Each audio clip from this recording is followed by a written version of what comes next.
Thank you everyone for joining us again. And several people have told me that they won't be able to come, but they're viewing online. So welcome to those of you who are watching on the live stream. Thank you for participating, and we hope this will be informative. So I'd like to begin with a prayer. And this is a prayer that it's actually from the Jesuits. It's from a website called Sacred Space. And I think it was maybe last Saturday that I read it when I was going through my daily prayer, and I said, yeah, this really kind of fits the topic that we're talking about tonight. So let's just take a moment of silence to put ourselves in God's presence, put ourselves in the presence of one another, offer to the Lord this silence. And so we pray in the name of the Father, and of the Son, and of the Holy Spirit. Amen. What is present to me is what has a hold on my becoming. I reflect on the presence of God always there in love, amidst the many things that have a hold of me. I pause and pray that I may let God affect my becoming at this precise moment.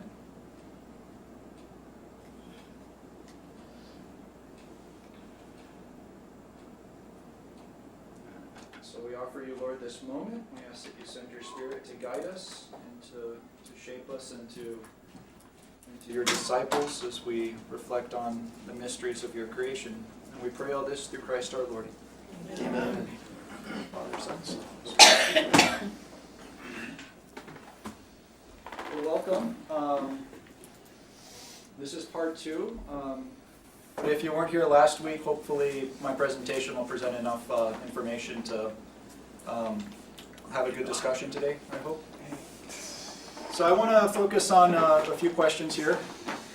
One is starting out with what has science shown us about the world?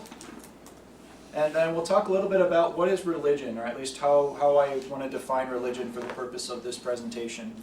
When we say science and religion, those are often great, tremendous reductions in realities that are very complex and nuanced. So I want to talk briefly about what is religion, and then I want to focus more specifically on the idea of evolution. What does evolution mean? And then I'll talk about ways that science and faith can interplay, and then some principles from the Catholic tradition that can guide us forward. So it's an ambitious agenda. Hopefully we can get through a lot of it, but if not, I'll put the presentation online and we can continue the discussion further. So I want to show you this video that I found on YouTube. I don't know if anyone's seen this video, but this video is meant to give us an idea of how big the universe is, and it's hard to kind of grasp size, so the way this presents size or distance is in terms of time. So just think about how much time is spent on the world in which we interact versus the time scale that will be shown for other things. So we'll watch this video here.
right, so that was just a video to give you a scale of the size of the universe, and then also the size of all the molecules, atoms, cells, subatomic particles that are going on inside of us. And then I want to talk a little bit about what science or scientific discoveries have showed us about time. And to do this, I'm using this chart from this book called Science and Faith, which is very much my guide for most of this presentation, actually. It's by a professor who, I think he retired from Georgetown, named John Haupt. And Jesuit? He's a layman. He's not a Jesuit, but he taught at Woodstock Theological College before. Excuse me, Paolo, what was his last name? Haught. Thank you. Haupt. I'm not Okay, thank you. exactly sure. So the universe is 13.5 billion years old. So the cosmologists say from the data available to them. Now, if I say 13.5 billion years, or what if I say 900 million years old? Which number would sound bigger? Probably 900 million, at least to me, but it's hard to think what's the difference between 900 million, 13.5 billion, 100,000. I mean, the years kind of blur together. So the way he likes to demonstrate this concept of time is to imagine you have 30 books. And imagine each book is 450 pages. And imagine each page is 1,000,000 years. So 1,000,000 years, that's a long time. And then 450 million years per book times 30 books. So the Earth, the rock on which we live, is 4.5 billion years.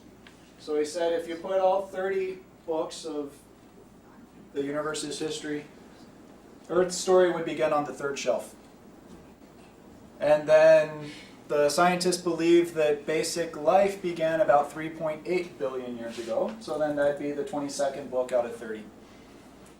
And then complex life began 500 to 600 million years ago. So that would be the 29th volume out of the 30 volumes. And then the story of humanity on this 30-volume bookshelf, the story of humanity would be the bottom fifth of the last page of these books. So we think humans are roughly 200,000 years old, based on the evidence. So these are some insights into time, space. So what are some of your reactions to this? What does this make you feel, or what does this make you think? Insignificant. Insignificant. And why is that? There's so much more than us. Yeah. It's sobering. I myself am a scientist by trade, and I often think of basically try to put it in perspective, and to a certain extent you can't, because you're dealing with numbers that are on a scale much greater than most people use on a daily life. And even if you do, you still really can't comprehend it. Just the numbers are so, once they reach a certain number of zeros after the number, it just becomes a big number to most people. And it's like, well, it's a lot more than that, but it's very hard to think about. Mm-hmm. So, could I ask what field of? Yeah, I'm an environmental consultant. Okay. So a lot of chemistry. a decent amount of chemistry, yeah. So I don't think of us as insignificant. I think of us as, taking 30 volumes to build up to the climax of the story, which is us. Yeah. And why do you feel like we're the climax of the story? Well, arrogance, I don't know. good answer.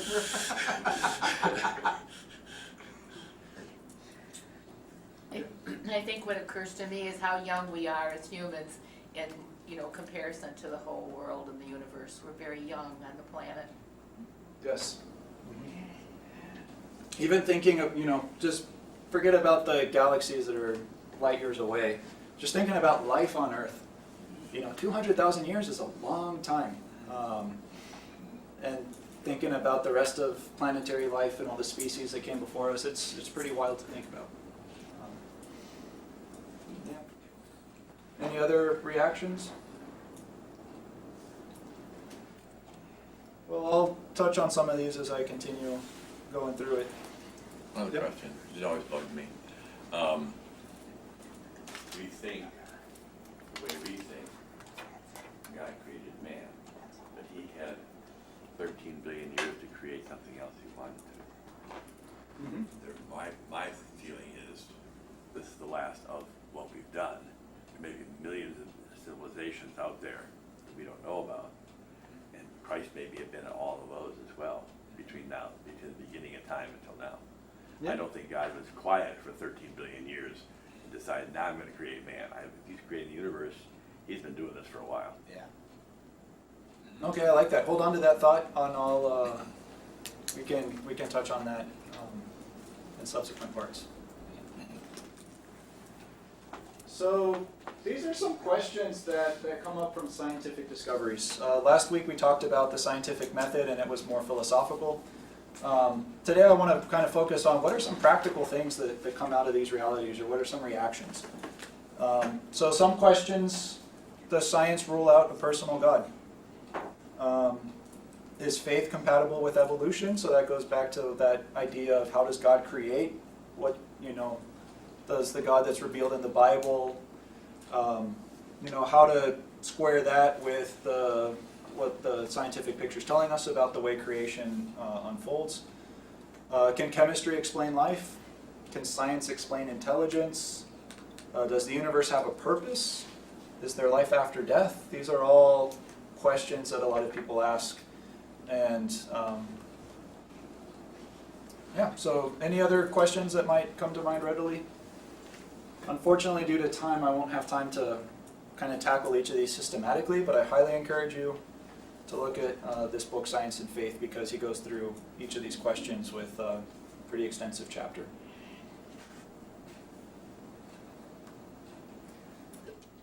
So I just want to talk a little bit about what I want to define faith as for the purpose of this presentation, and again, I'm using the definition that John Hout uses. So religion for this presentation, when we say science and religion, we're proposing monotheism. So we're not proposing a bunch of different gods, and we're not saying that there's different forces that represent different gods. A lot of us, grew up with learning about Greek mythology, for example, and literature, but we want to be squarely monotheist. We also want to propose the Abrahamic faith, which is the three great traditions that follow monotheism. And what Abrahamic faiths propose is there's a God who's personal. And they propose that God, and we believe that God is one who makes and keeps promises. So we want to try to go a little bit beyond the fact that there's a God that was the first cause that maybe set everything into motion and then is just kind of absent or distant.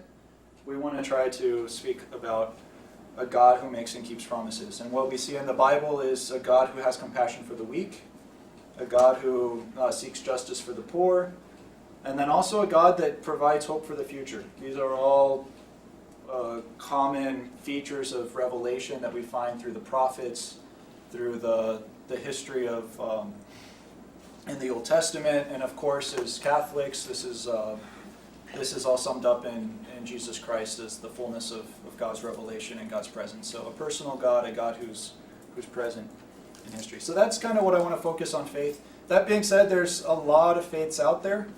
So quite often when people say science and religion, it's hard to really square down or to really pin down what kind of religion they might be perceiving. So I hope that you challenge me throughout this presentation to say, how does this help me with the way that you're defining faith? What does this mean? So that being said, I want to turn to the topic of evolution. I should have started from the beginning. My background is a mechanical engineer, and I'm not the strongest in biology. Fortunately, we have Father Kyle, and we have several folks here who are conversant in chemistry as well. So I was struggling to find a good video that can kind of explain biology, chemistry with the right amount of time without turning this presentation into a full-on science lesson. But I found this video that I think does a pretty good job, and if you have any clarifying questions, we'll see if we can help you out. So the video uses this acronym visited, variation, inheritance, and selection equals design. That's the way that they perceive the bodies and the reality in which we live. Evolution isn't very difficult to understand, even though its implications are exceedingly important and complex. Each person is a unique pattern of information called a genome, or a living book. There are 46 chapters in our particular genome, or book, and roughly 25,000 pages, which are called genes, with billions of lines of code. This code is written within molecules, or very small bits of material, called DNA, deoxyribonucleic acid, and is comprised of only 4 distinct nucleotides, or letters, which can be remembered by the simple acronym CTAG. They get bound together in 2 long curved spaces known as a double helix, which is a model that was first discovered by James Watson and Francis Crick back in 1953, for which they won the Nobel Prize. How did I become me? In other words, why is my book of unique information written and shaped the way it is? Charles Darwin and Alfred Russel Wallace co-discovered natural selection in the mid-part of the 19th century, and it is the key mechanism behind how and why our unique genetic book is so configured. As Darwin explained in his groundbreaking study on the origin of species in 1859, if variations useful to any organic being do occur, assuredly individuals thus characterized will have the best chance of being preserved in the struggle for life. And from the strong principle of inheritance, they will tend to produce offspring similarly characterized. This principle of preservation I have called, for the sake of brevity, natural selection. Perhaps the simplest way to understand the mechanism of evolution is by the acronym visited. V for variation, which can occur from sexual selection and genetic mutation, etc. I for inheritance, just as clay tablets and scrolls and codexes can preserve valuable data for future generations, so too can DNA retain important information for future offspring.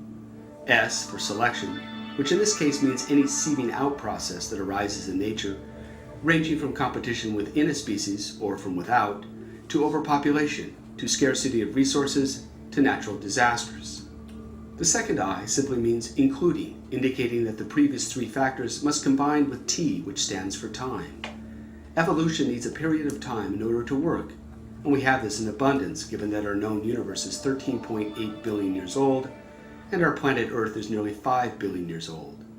The E represents equals, indicating that if you have enough variation and a way to record such changes, and there is a winnowing process which determines winning and losing combinations, and there is enough time to play out such permutations, it will inevitably lead to D, which stands for design.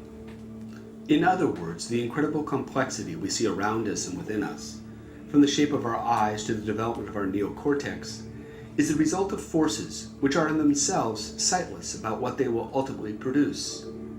We are in sum the end result of a blind watchmaker. Darwin's and Wallace's great discovery was that rich complexity can arise naturally without any intelligent guidance whatsoever. All right. Any questions about those concepts? Blindness, Yes. Yeah, that's we may not accept that, or should we accept that? exactly. So that's an interpretation that I think was put forth by, I think it was Dawkins. At least it's in Dawkins' book. But yes, so we talked about, or the video talks about the DNA, the process of competition among species, the fact that DNA is passed on through inheritance, and then the fact that kind of within the process of reproducing, it's designed to create variation, it's designed to create diversity. Yeah, but then the conclusion about, is it really blind? That is, that's a question that's open to a lot of interpretation, and we'll talk about that some more. Any other questions about that? So what a lot of science has been able to do, or at least through the methods of science that we talked about last week, is it seems like you can reduce life, all the way to the atomic level and then even to the subatomic level. So we can figure out the laws that predict how atoms, in general behave. We can understand why DNA folds the way it does based on, thermodynamic principles that are at the molecular level that are driving them. We can understand how that leads to proteins that fold that then create cells and then use energy and all that. So it seems like we can reduce, what we are to atoms. And it also seems like we can figure out the story for why a primordial soup of atoms, if you will, turned into these complex forces of life. That's a lot of what science has been able to explain at the material level. And they have the laws, thermodynamic laws, and the kind of the biological observations that explain this trend. So if you think about it, we can reduce ourselves to, if we wanted to count up how many atoms are in our body or the percentage by mass, we're mostly oxygen, then carbon, then hydrogen. But again, oxygen and carbon are much heavier than hydrogen. So again, this is by mass. Nitrogen and then a mixture of others, kind of like a soup of others. Any questions about that? Or at least this idea conceptually? So that's some of what we've learned from scientific discoveries in evolution. And then the question that we're here to answer is, what exactly does this mean? And then we're here to think more specifically, what does it mean when it comes to the intersection of faith, the intersection of belief in a personal God, and the observations and the realities that we're observing. And again, following John Haupt's model, he presents what are three positions. And what I really like is, so for each of the questions, he presents kind of the strongest argument that each position can make. And I think it's very good because when you think about people that disagree with you, people that may not share our faith, it's always best to look at their arguments, try to understand, empathically why they believe what they believe, and then from that, try to clarify our own beliefs. So I think he does a really good job presenting charitably some positions. So some people have concluded, and this is quite, as you saw in Father Kyle's presentation last week, in the polls, there's a lot of people that believe that there's a strong conflict between scientific discoveries and religious belief. There's others that think that there's a strong contrast. So there's just two different ways of knowing, and one can't make any claims on the other. So it's kind of two different spheres. And then there's also a school of thought that seeks some convergence. So it's saying that what we discover materially through science does influence how we clarify and shape our theological beliefs. So there's conflict, contrast, and convergence. And what I'm going to try to do is go through what each of these positions are showing, and we can talk about it further if you have any questions as we go. But beginning with the conflict position, and this is the position that would be proposed by a lot of the new atheists, Dawkins and forgot the names of the other ones, are Hitchens. Yeah, Hitchens as well. And there's a lot of philosophers out there as well. So this would be kind of the atheist position. So there's three main problems that they have reconciling what they're discovering from science with any sort of religious belief. The first would be reducibility. So they'd say that mind and body are material substances. So if you think about it, if we lose oxygen, our brain would die pretty quickly. It's hard. Our brains are very closely tied to the processes of having energy, having oxygen, cellular processes that we can understand not just at the cell level, but also at the molecular level. So they're biochemical processes, they cease upon death.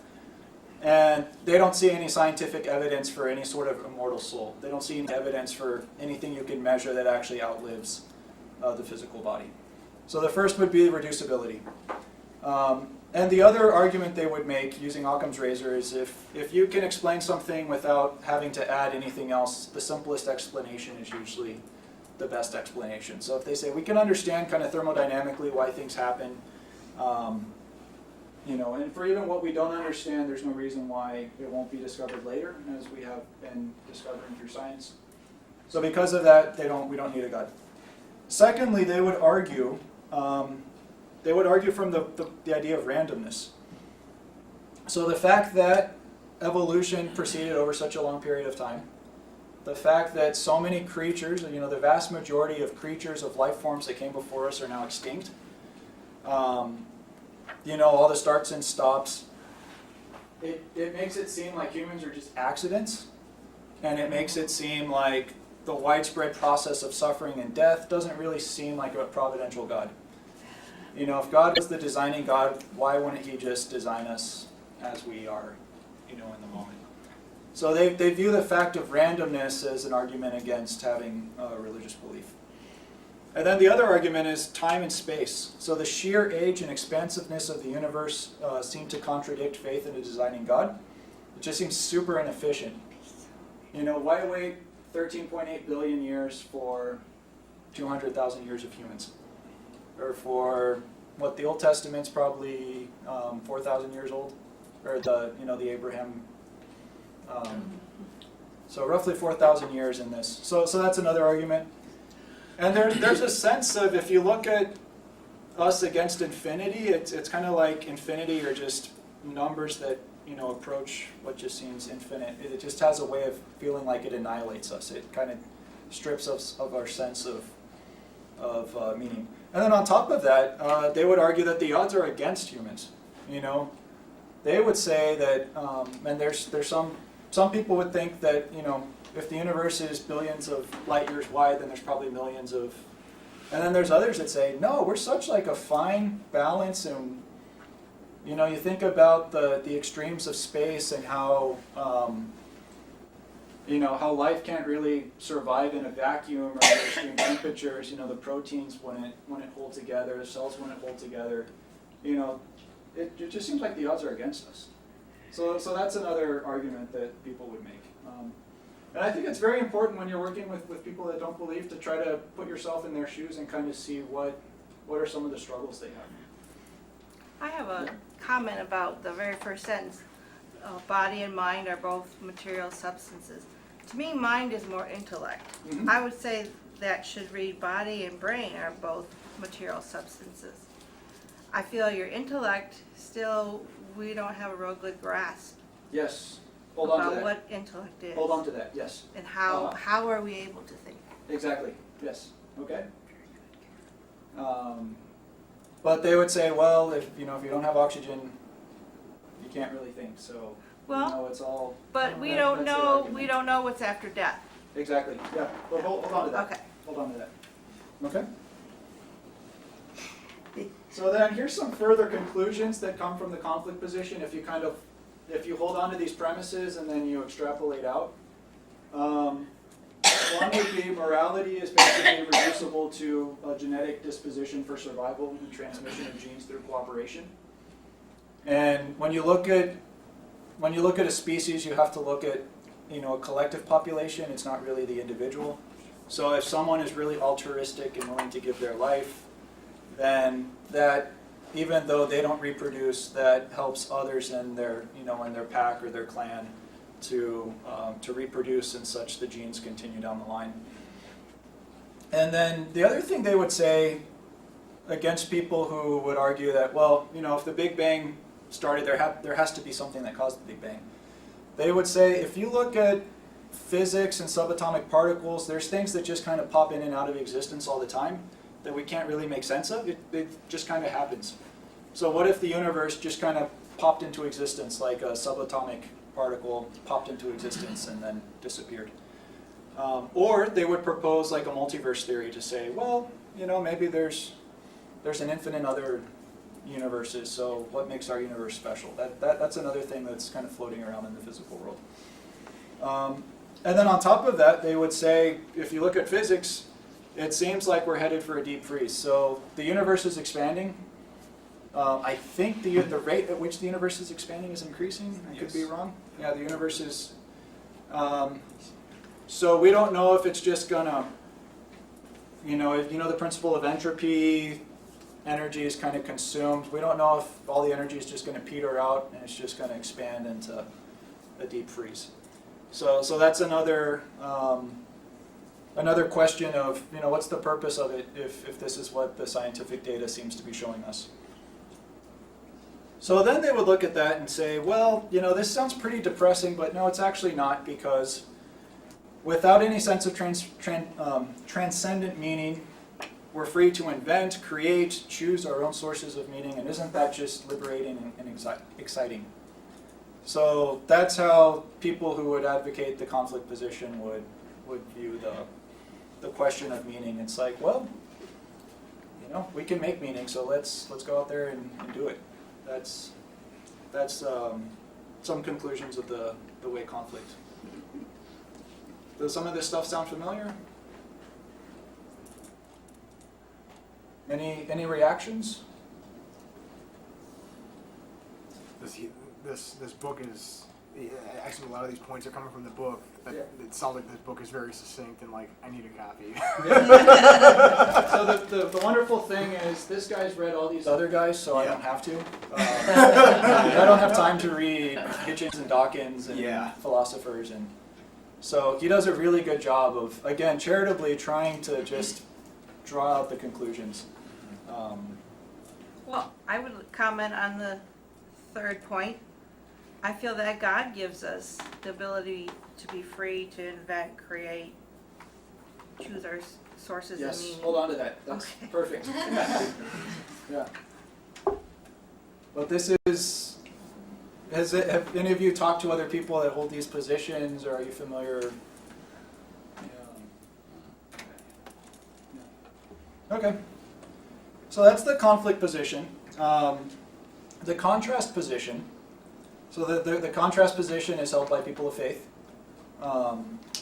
So they would say that there's still space for religious belief, and science proceeds with its own integrity, but science oversteps its bounds when it tries to make claims on meaning. And we talked a lot about this method last week with Father Kyle's presentation. But going specifically to the question of mind, the material world, they would say, and actually this is true, they'd say even though it seems like you can reduce the mind to the material order, scientists still haven't quite figured out what exactly intelligence is. We haven't figured out how to solve depression. We haven't figured out, we still don't know a lot about how the brain works. And we still can't explain consciousness. I was reading a book called Homo Deus by, pretty sure he's an atheist because he's very materialist in a lot of things. But on the question of mind, he said, I admit we don't know exactly what mind is. That being said, we can talk about it from the material perspective of it needs sugars and oxygen and all that to have fuel and to run. But if you go back to thinking about, just think about what we know about the atom. Think about that video at first. Think about how we're able to conceptualize a universe that is billions of years old using mathematics, using observations from telescopes and from radio observatories, and kind of synthesizing all this. But even think about, how is it that we're able to even conceptualize what an atom is? If our means of viewing an atom, if you think of our eyes are made of atoms, how is it that we're able to see or to understand, to grasp these concepts of infinity or big numbers that approach infinity? How is it that we're able to see kind of outside our material existence? There's something there that isn't, to us it would seem like it's not reducible to the material order. There's some sort of intelligence there that doesn't come from a purely materialistic, purely computational explanation of why it is. So they would say, not so fast, scientists, you can't overstep there. And if you try to think about it further, there it seems like there's something mysterious there, but we've also seen, felt, observed the way that our minds are able to transcend kind of our material reality, that we're able to think about what it's like in other solar systems and other galaxies, that we're able to form these concepts. So not everything's material. And then they would say, randomness appears as a mystery to us, but our tradition has always held that maybe it's not random to God. And then the book of Job, asked the question, God's ways are not our ways. The idea or the experience of revelation in the Old Testament, the experience of God in the Old Testament always preserves this sense of mystery. So never do people of faith claim that we're going to come up with the grand explanation for why everything is. So we can still hold on to mystery, and randomness is one way that we are able to hold on to that sense of mystery. And then the fact that the universe is massive, and the fact that the universe is old, manifests God's grandeur without ruling out God's transcendence. So there's also the idea that our brains are very limited. The Abrahamic faiths have never claimed that humans are gods. We've always claimed that God is transcendent. We've always claimed that God is greater. So the fact that we're discovering how great or how grand the universe is in terms of time and space, that doesn't rule out our conception of God. We still believe in a God who's always greater. We believe in an eternal God and an uncreated God.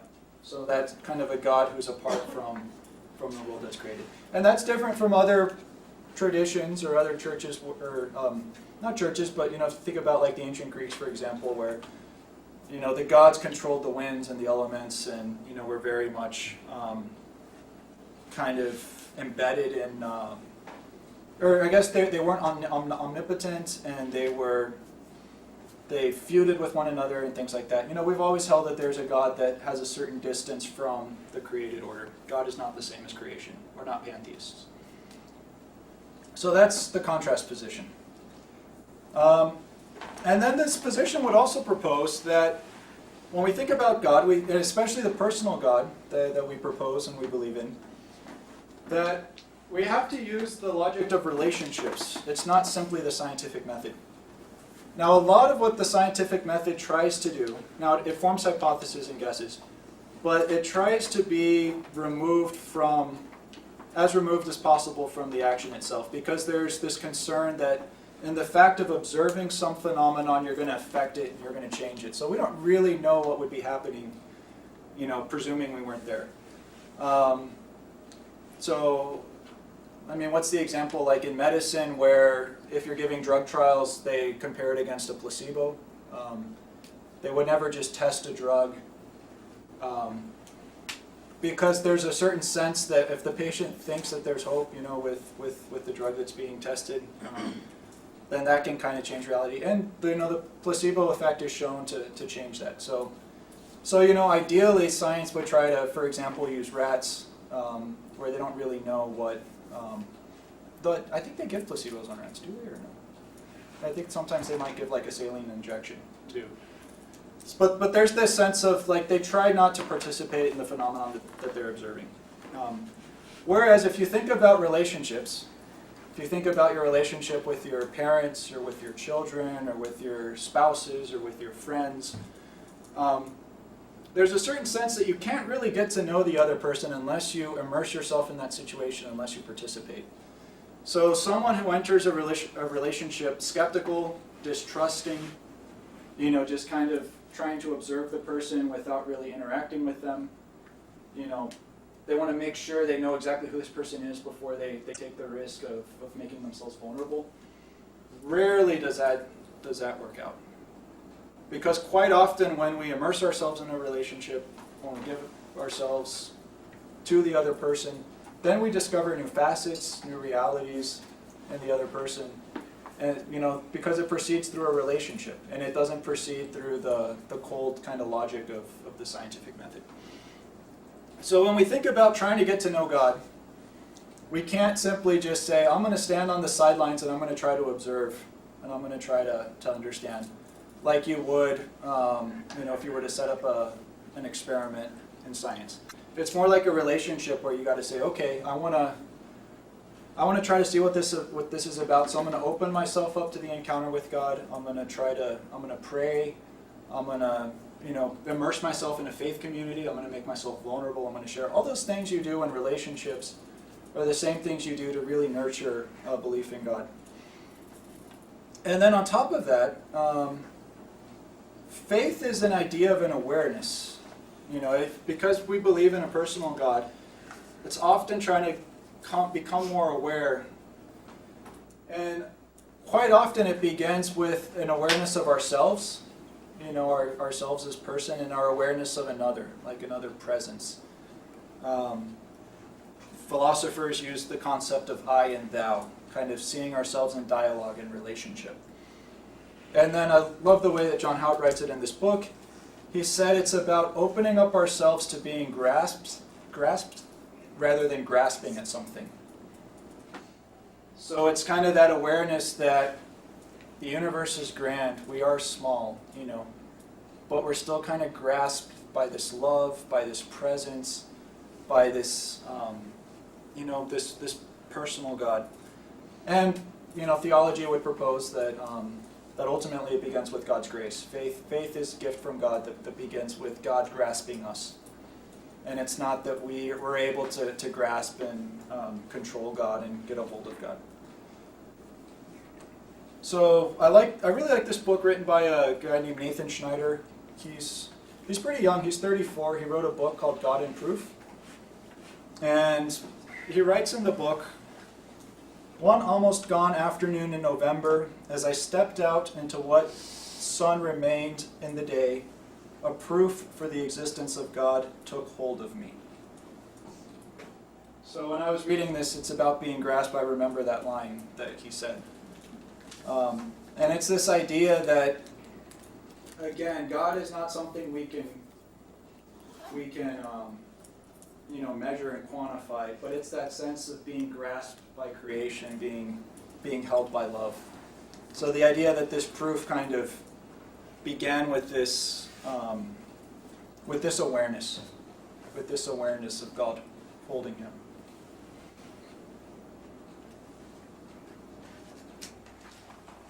So a few caveats here. So contrast does not mean reading the Bible literally. There's a lot of people that propose a religion that requires a literal reading of the Bible. That's a subset of Christianity. But that's not what the contrast position proposes. Because it's saying that theology is not the same as, pure history.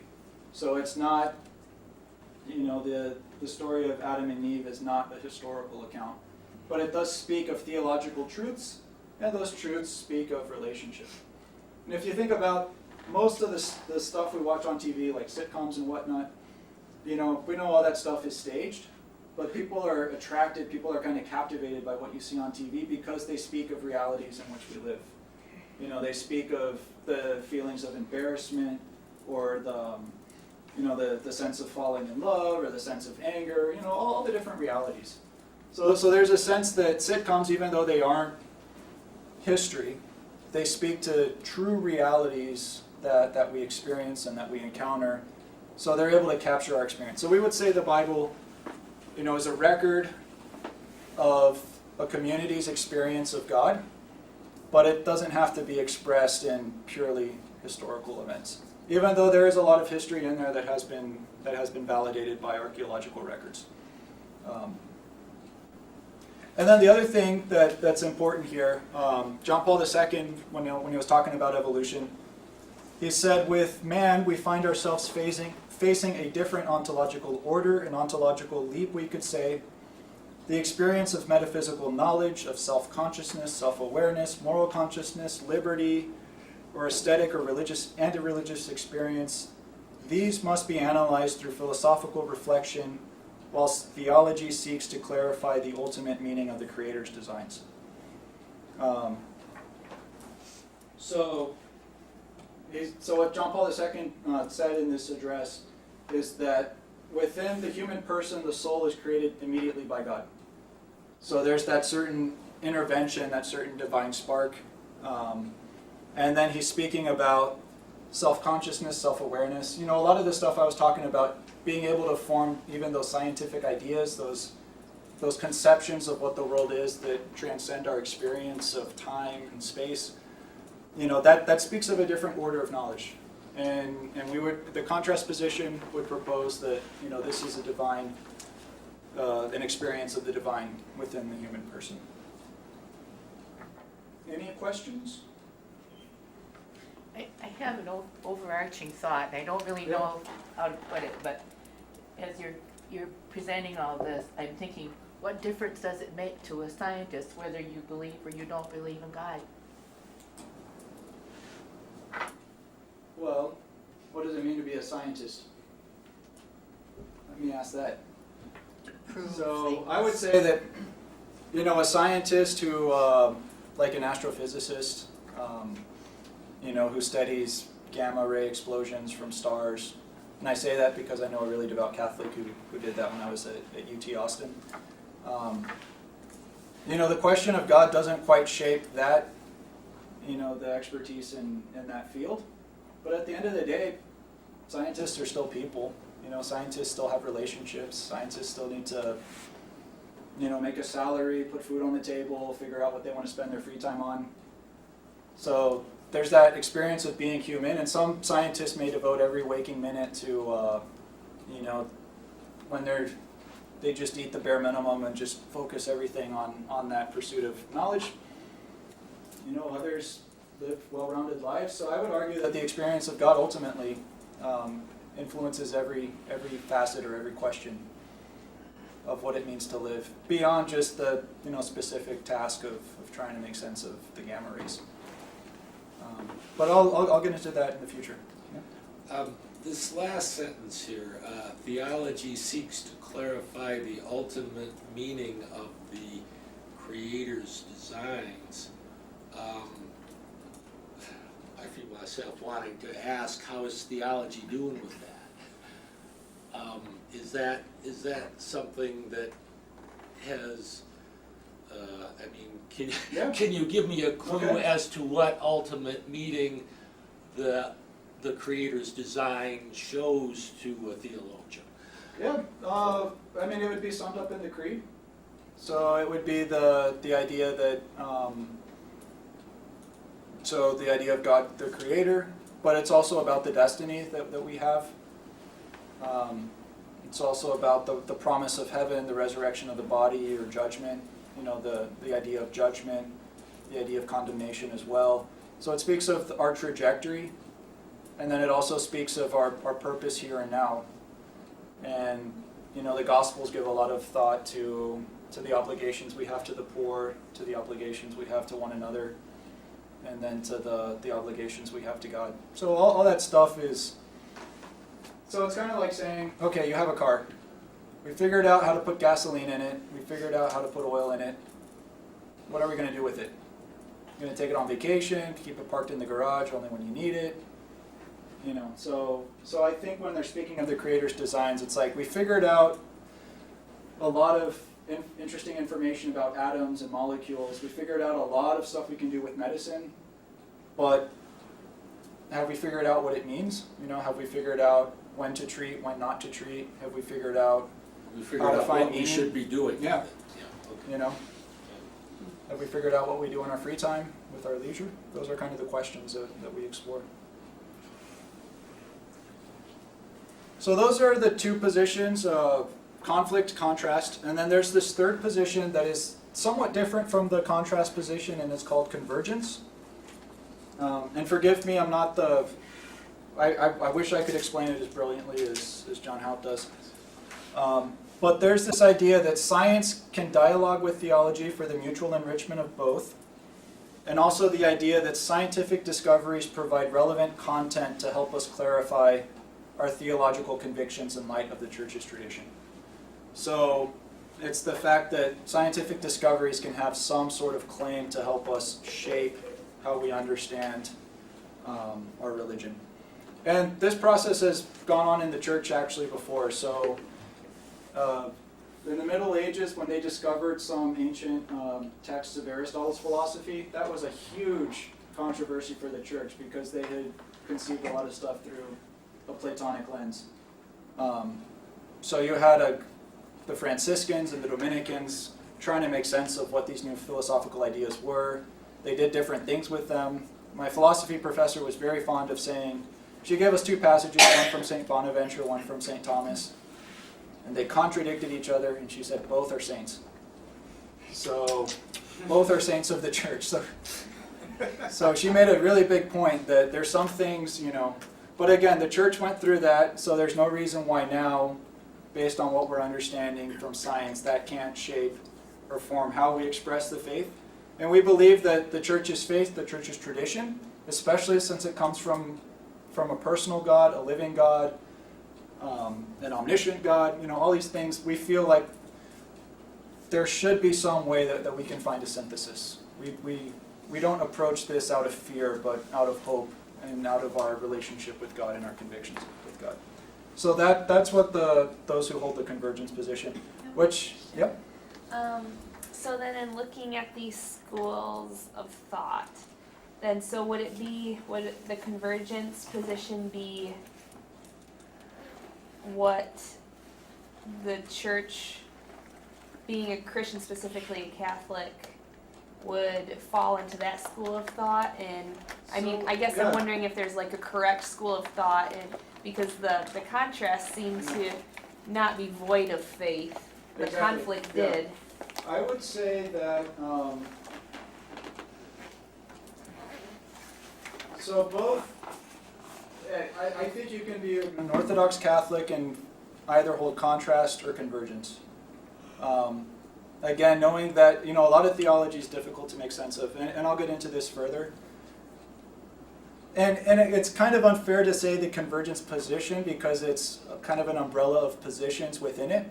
So convergence speaks more of a method by which people do theology to come up with conclusions.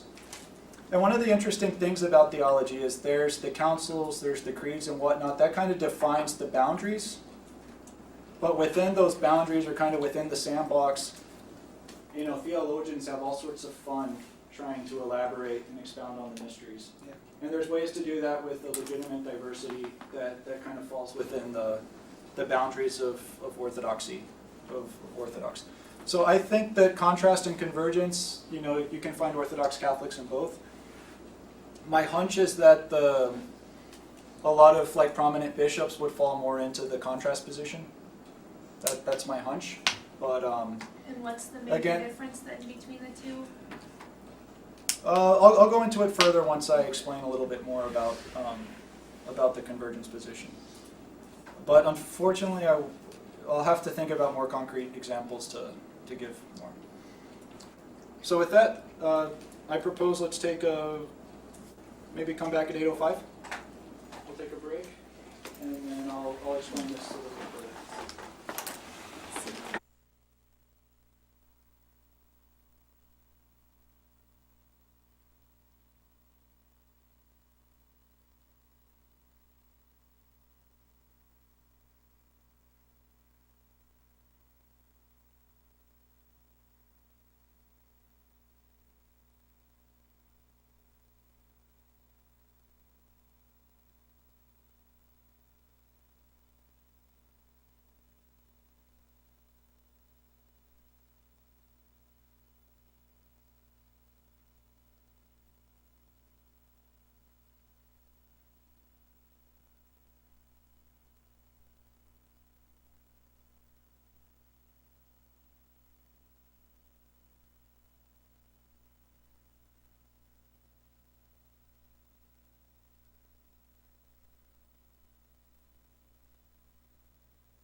So to explain one of the principles of the convergence position, I want to talk about what some people say is the shortest story that was ever written.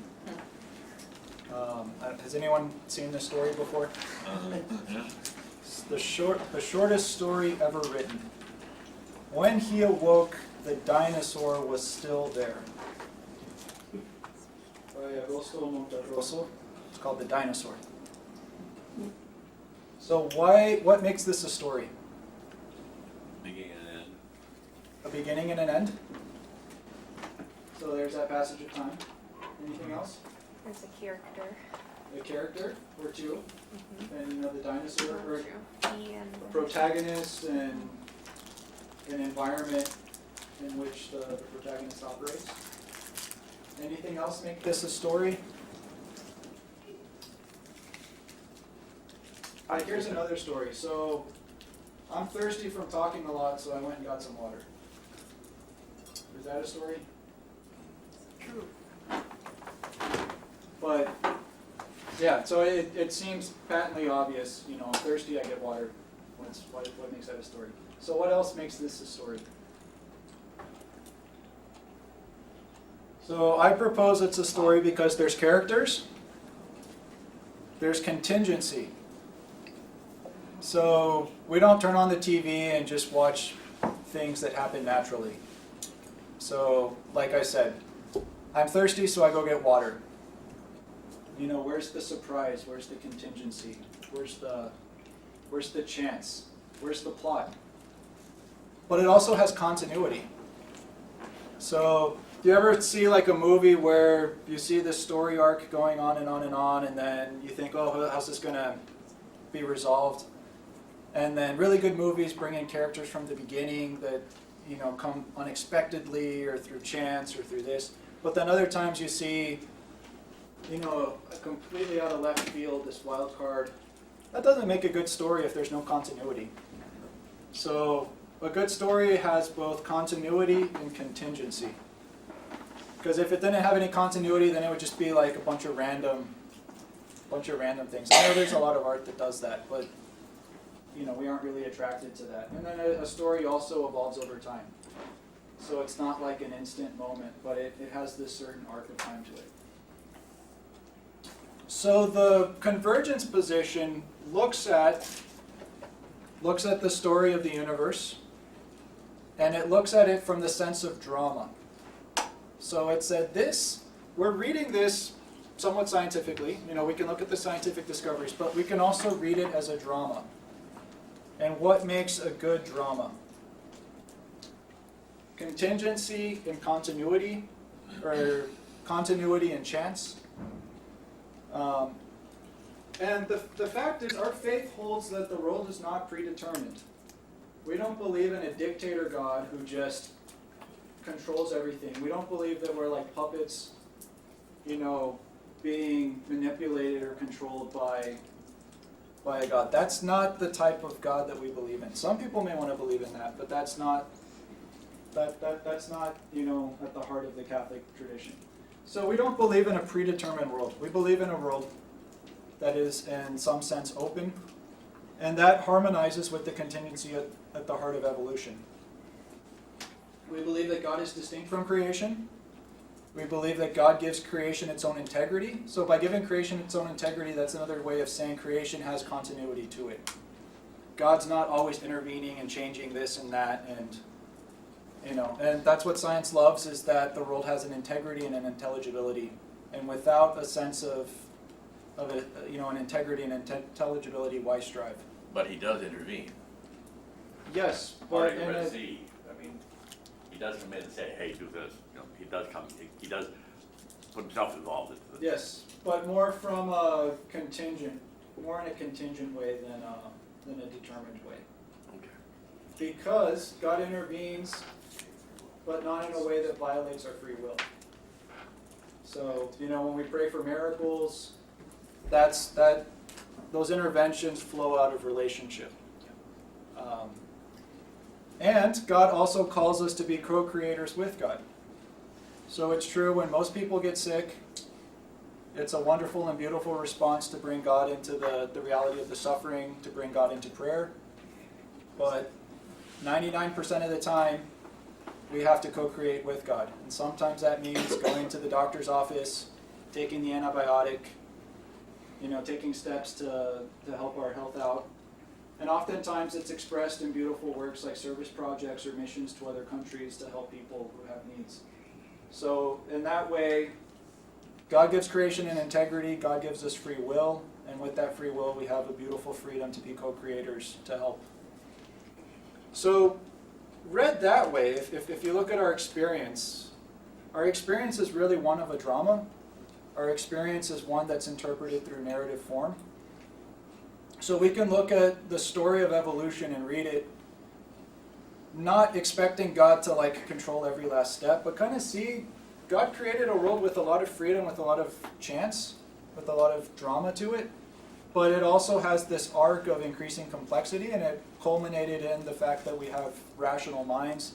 It culminated in the fact that we can reflect on creation, that we can discover what we've been able to discover, but more importantly, that we can be in relationship with God.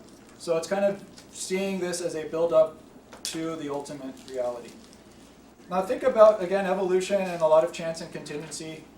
What if our minds evolved like as whales and we were underwater, swimming underwater? What if we evolved as birds? But we're land human, we're land mammals. The world could have turned out any other way.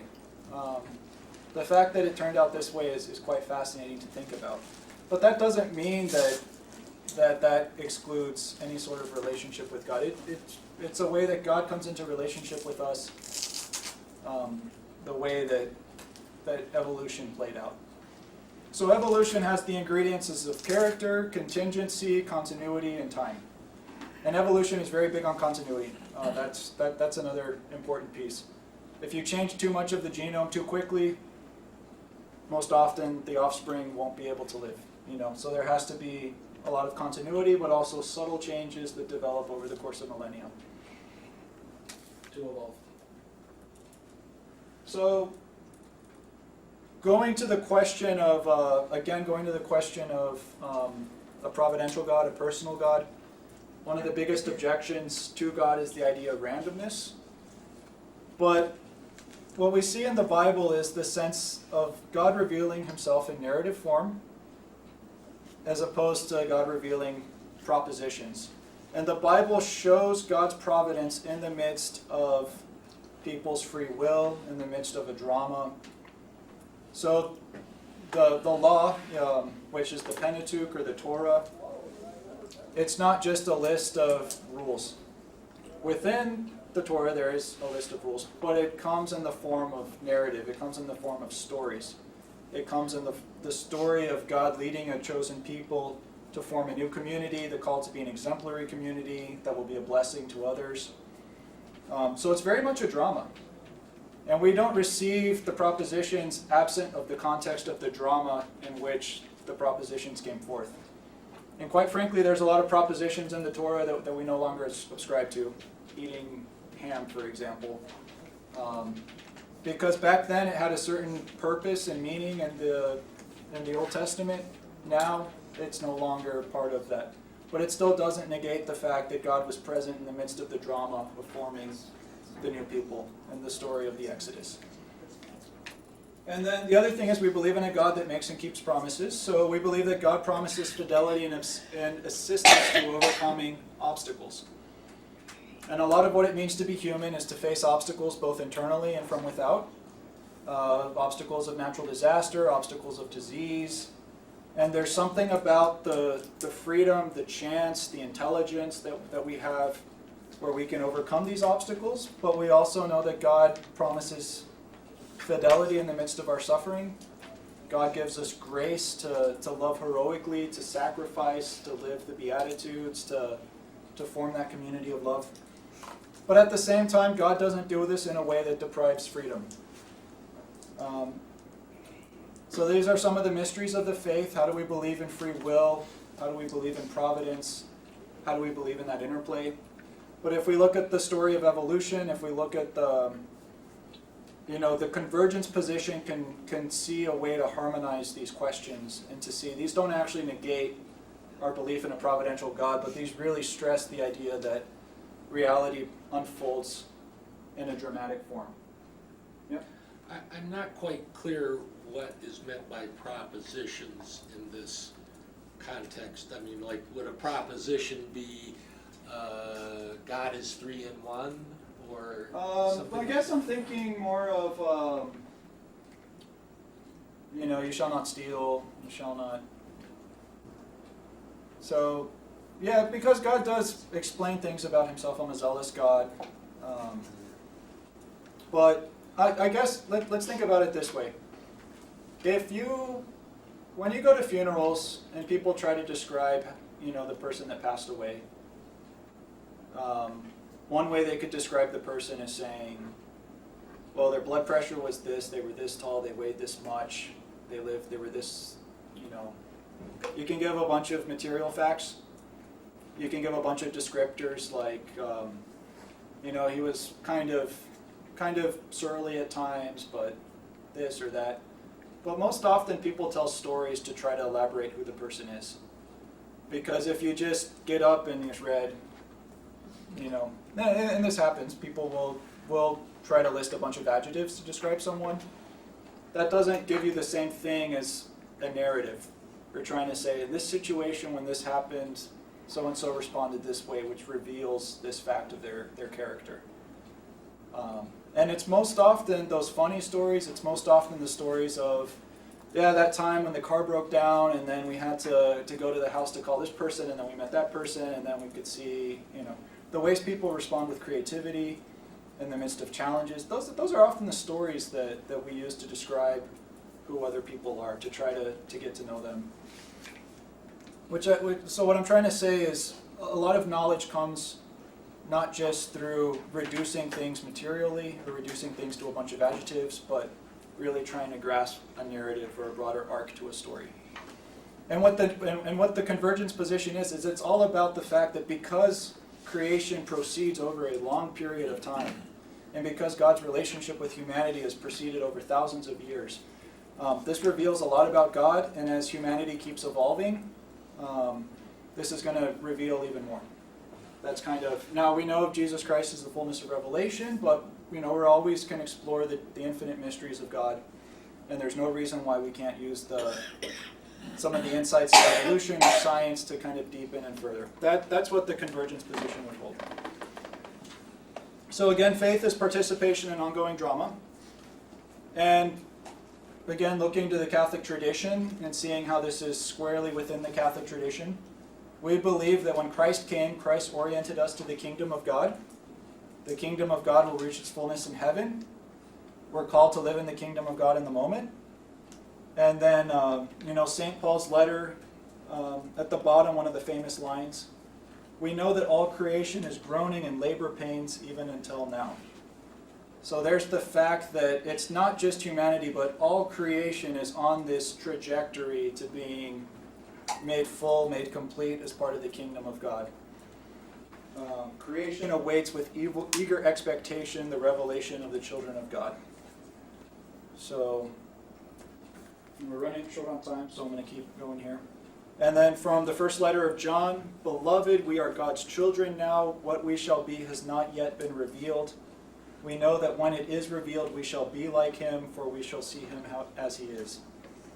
So that speaks of an arc of a deepening relationship with God, and believing in the resurrection of the body, in the fullness of time. There's this sense of we don't yet know what we will be, but we're in this process of becoming. We're in this process of transformation. So all of this is fully compatible with an idea of an evolving universe, with a dynamic universe. It's not just that God created a static universe and that was it. This is from the Christian tradition in the Old Testament, or in the New Testament, I'm sorry. So going back to a comment that was made earlier about, what does faith actually mean versus the conflict position of not having faith. So faith orients us towards meaning, And the fact that we have freedom, again, going back to the idea of randomness, provides for a sense of freedom, that what we do with our freedom matters in this life. And one of the things that we can challenge, the conflict position that reduces everything to atoms and thermodynamic laws. A lot of the new atheists will say, you are required to believe in science and nothing but science because only science can give evidence. But they're making that assertion, like that religious assertion, that you're not allowed to believe in anything else, but there's nothing to justify that. Like, where does that obligation to only believe in the scientific method come from? That comes from without the scientific method. We talked a lot about this last week. And even though some people may want to find a transcendent meaning or create a meaning without transcending the material order, people can just as easily be selfish. People can be destructive of other things. So faith is what binds us to broader obligations, and that's what religio, is kind of to bind together, to rebind. So faith is what binds us to obligations beyond ourselves. And the other thing is that science tells us that our decisions have implications that will span for millennia. So I use this picture of like a beach that has a bunch of plastic on it. Plastic takes hundreds of years to break down. And even when it breaks down into smaller things that can get in fish's stomachs and whatnot. So the damage that we are doing to the environment is not just going to affect us. The decisions we make, the pollution we put into the air, the pollution we put into the ground, that has consequences over millennia, which again squares away with the view that science tells us about evolution and things taking a long time to develop. And there's things like, if the permafrost melts, we don't know what that's going to do, but it's going to be pretty severe because you can't unmelt, or you can't refreeze all the methane that's going to go into the atmosphere. So what we do with our freedom matters. And the conflict position, one of the things you can challenge people on is, where do you find any sort of universal ethic in your system, in your frame of mind? So, but it's also not just about living with one another here and now. We also believe in the resurrection of the body in the future, which means that heaven will be an experience that's in continuity with the decisions we make now, which is why we say the decisions we make now are going to be in continuity with what it's going to be like when God restores everything. And then our choice matters. And it's a choice to participate in community, to participate with one another or not, how we cooperate. And a lot of this is validated by evolution and the fact that the species that survive are the ones that are the best at cooperating. There's a certain sense that it's not just all about being the strongest, but it's about how best do you share resources, how best do you coexist, how best do you get along. But we believe that those things, the decisions we make now will continue onward beyond that. So that being said, I just want to talk about a few more things before concluding. Some people say that theology proposes a lot of paradoxes that are irrational, but what they've found in physics, kind of as they study the deeper questions, is there's a lot of paradoxes that. And it surprised a lot of physics and they physicists, and they resisted it for a while. But the relativity of time, the wave-particle duality, the fact that things like photons or electrons sometimes behave as waves, sometimes behave as discrete particles. The fact that mass can be converted into energy, how mass can kind of be annihilated into energy. And I could go on and on with these paradoxes, but we propose a God who is one in three persons, God who is transcendent yet immanent. So the idea of God as creator beyond the creation, but also God who is personal, God who is accompanying us on our journey. Christ who is fully human and fully divine. The Eucharist with the true presence, yet in the accidents of bread and wine. And I could go on and on about some of the paradoxes. But what I hope to show here is that it's not irrational to have to hold together mysteries But if you enter into the mystery, just like if you enter into the fact that the wave-particle duality question, you can come to deeper discoveries and deeper realities. Just like if you enter into the fact that Christ is fully human, fully divine, that gives us a deeper experience of who God is. And then I want to end with a few quotes to kind of guide us. Again, I hope this will be helpful in dialoguing with people who may not believe, and kind of giving people the contours that can help lead them to believe and create space for belief in their lives, so that ultimately the Holy Spirit can help them come to that deeper awareness and feel the grasp of God, feel God holding them. So one thing is, faith is a mystery. And Pope Francis, in his most recent exhortation, said, when someone has an answer for every question, it is a sign that they are not on the right road. They may well be false prophets who use religion for their own purposes to promote their own psychological or intellectual theories. God infinitely transcends us. He is full of surprises. We are not the ones to determine when and how we will encounter him. The exact times and places of that encounter are not up to us. Someone who wants everything to be clear and sure presumes to control God's transcendence. So a lot of what we try to do in theology, even though we grasp at trying to understand, we always have to balance that with mystery. And if we think that we have a certainty, even if we think we have a proof for God that everyone else must agree in and must believe, that kind of closes the door to the mystery of God. So it's about creating that space to let God surprise us, and also opening up people to the sense of mystery. Because if we try to pretend like there's no mystery, that's not going to be helpful for others. And then also, faith defies explanations. So I think the Pope wrote this against neo-Gnostics. He said, it is not easy to grasp the truth that we have received from the Lord, and it is even more difficult to express it, so we cannot claim that our way of understanding this truth authorizes us to exercise strict supervision over others' lives. Here I would note that in the Church there legitimately coexist different ways of interpreting many aspects of doctrine in Christian life. In their variety, they help express more clearly the immense riches of God's Word. So that idea of there can be a variety of ways to try to express the mystery of God, and just trying to be open to how other people process the mystery.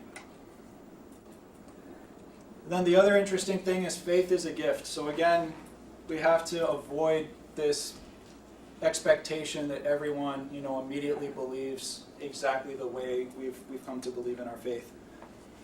So the Pope said, he's speaking of Pelagians that think we can just will a belief in God, or we can will our justification. The Church has repeatedly taught that we are justified not by our own works or efforts, but by the grace of the Lord, who always takes the initiative. And then in a very pastoral context, when this little boy, I don't know if you saw the news article, this little boy wanted to ask the Pope a question, but he broke down. So he came and whispered it in the Pope's ear, and then the Pope had the permission of the child to talk about it. And he said, "My father died without believing. Is he in heaven?" And the Pope said that man did not have the gift of faith. So that's a very charitable, in my mind, interpretation of the situation. So, we could come to the immediate conclusion, oh no, he's not saved because X, Y, and Z. But the Pope gave a very charitable and said he didn't have the gift of faith. So just being open to the fact that faith is a gift, and trying to help others experience that gift of faith. And we can explain why faith is a gift for us. We can explain how we've tried to make sense of the issues, but being open to that. And then finally, faith is relationship. Again, that's the core of what I hope to show, is that when we think about how relationships flourish and develop, that's really where the richness of our understanding of God comes from. And this is from Pope Benedict, a very famous line: "Being Christian is not the result of an ethical choice or a lofty idea, but the encounter with an event, a person, which gives life a new horizon and a decisive direction. So I just want to close with a few Catholic, I would call them guides. When I took a theology class, one of my theology professors said, you know, we need guides to help us try to navigate these questions.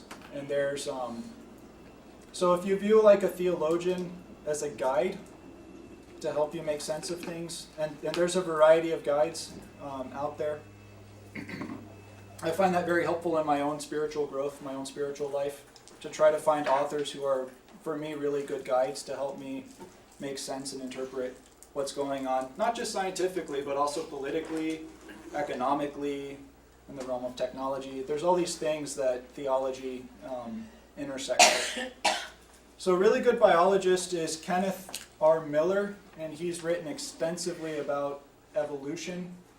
He won the Laetare Medal from Notre Dame, I think in 2014. And I think he's written some pretty accessible books, so you don't have to be an evolutionary biologist to access.